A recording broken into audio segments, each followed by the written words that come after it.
আজকে আমি আপনাদের মধ্যে একটা পৌরাণিক কাহিনী তুলে ধরবো, যেটা খুবই শিক্ষণীয়।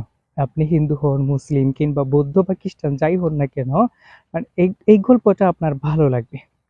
তো আশা করি আপনারা সম্পূর্ণ গল্পটা শুনবেন, হ্যাঁ? সম্পূর্ণ ভিডিওটা দেখবেন। যদি সময় না থাকে তাহলে এখন চলে যান।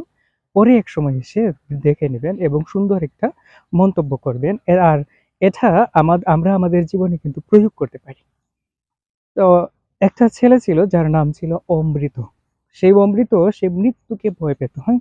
সে মরতে চাইতো না। আমাদের মধ্যে অনেকেই আছি যারা মৃত্যুকে ভয় পাই, হ্যাঁ? মৃত্যুকে আমাদের প্রচন্ড ভয় লাগে।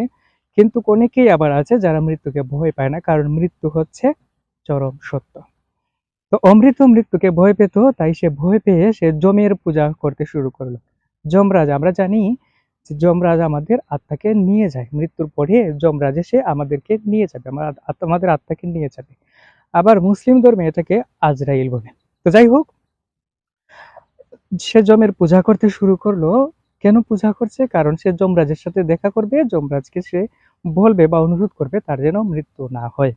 তো যথারীতি সে যখন পূজা করতে শুরু করলো, পূজা করতে করতে একটা সময় যমরাজ এসে তাকে দেখা দিলেন, এবং যম এসে যখন তাকে দেখা দিল, তখন সে যমের কাছে প্রার্থনা করলো যে যেহেতু আপনি আমার পূজাতে এসেছেন, তাই আপনি আমার উপরে প্রসন্ন।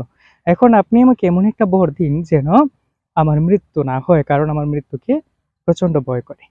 তখন যম বললেন যে দেখো, এই পৃথিবীতে কেউই অমর নয়। যাদের জন্ম হয়েছে তারা মারা যাবে, এটাই স্বাভাবিক। জাতস্য হি ধ্রুব মৃত্যু ধ্রুবম জন্ম মৃতস্য চ।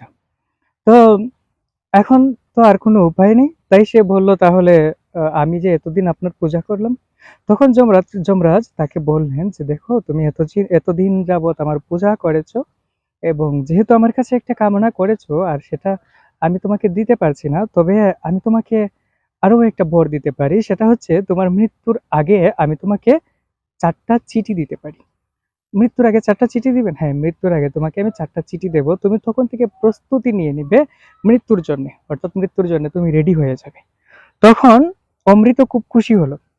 আর এভাবেই সে সুন্দর জীবনযাপন করতে শুরু করলো। কারণ সে তো জানে যে আমি মারা যাওয়ার আগে 4টা চিঠি আসবে। তো একটা সময় কি হলো, অমৃত প্রচন্ড বৃদ্ধ হয়ে গেছে, রোগাগ্রস্ত হয়ে গেছে, জরাজীর্ণ। মানে তাকে সবকিছু এসে ঘেরাও করে ফেলেছে, এবং মৃত্যু তার কাছাকাছি এসে পড়েছে। এটা স্বাভাবিক যে আমাদের সবারই কিন্তু একটা সময় মৃত্যু হবে, মৃত্যু আসবে। তো যমরাজের যমদূতেরা এসে হাজির হলো, এবং এসে তাকে নিয়ে গেল। যেহেতু তার মৃত্যুর সময় হয়ে গেছে, তাই তাকে নিয়ে গেল। এখন সে যমরাজের কাছে প্রশ্ন করলো, মৃত্যুর পরে যমরাজের কাছে প্রশ্ন করলো যে আপনি আমাকে বলেছিলেন যে আপনি আমাকে 4টা চিঠি দিবেন, কিন্তু আপনি তো আমাকে একটা চিঠিও দিলেন না। তাহলে আপনি আমাকে এভাবে নিয়ে আসলেন, অর্থাৎ আমার সাথে প্রতারণা করা হলো। আপনি আমাকে মৃত্যু দিলেন কেন? তখন যমরাজ তাকে বলল যে দেখো, আমি তোমাকে 4টা চিঠি দিয়েছি, যেটা তুমি পেয়েছো কিন্তু তুমি সেটা প্রয়োগ করোনি।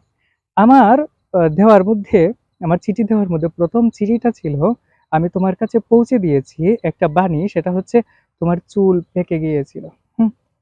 কারণ তার যখন কিছুটা বয়স হয়েছিল, তখন তার চুলে পাকন ধরে গিয়েছিল। তো যখন তোমার চুল পেকে গিয়েছিল, তখন আমি আমি তোমাকে বুঝিয়ে দিয়েছি যে দেখো, তোমার যেহেতু চুল পেকে গেছে, তুমি আর বেশি দিন নেই। তো আরো কিছুদিন পরে আমি তোমাকে আরো একটা চিঠি দিয়েছি, সেটা হচ্ছে তোমার দাঁত পড়ে গিয়েছিল। এখন তোমার দাঁত পড়ে গেছে, তার মানে তুমি দ্বিতীয় চিঠিটা পেয়ে গেছো, তারপরেও তুমি মৃত্যুর জন্য প্রস্তুতি নাওনি।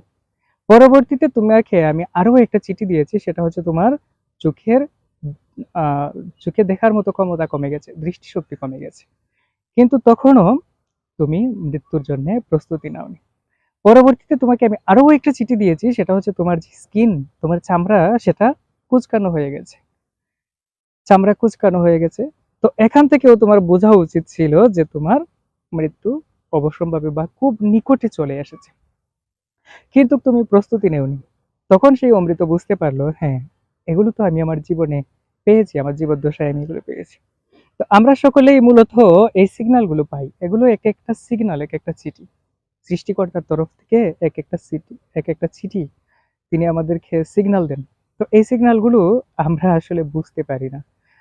আমি আজকে শেভ করছিলাম, শেভ করতে করতে দেখি আমার এখানে একটা দাড়ি পেকে গেছে। কিছুদিন আগে দেখলাম আমার চুল পেকে গেছে, আমি চুলটাকে কালার করে নিয়েছি, চুল পেকে গেছে। তো কালার করি আর যাই করি না কেন ভাই, এই যে আমার চুলে পাখন ধরে গেছে, তার মানে আমার মৃত্যুর দিন নিকটে চলে আসছে, খুবই কাছে চলে আসছে। তো আমি মৃত্যুর জন্য প্রস্তুতি নিতে চাই, আপনিও মৃত্যুর জন্য প্রস্তুতি নিন। এমন কিছু করুন যেন মৃত্যুর পরেও আপনি জীবিত থাকেন, ভালো থাকেন।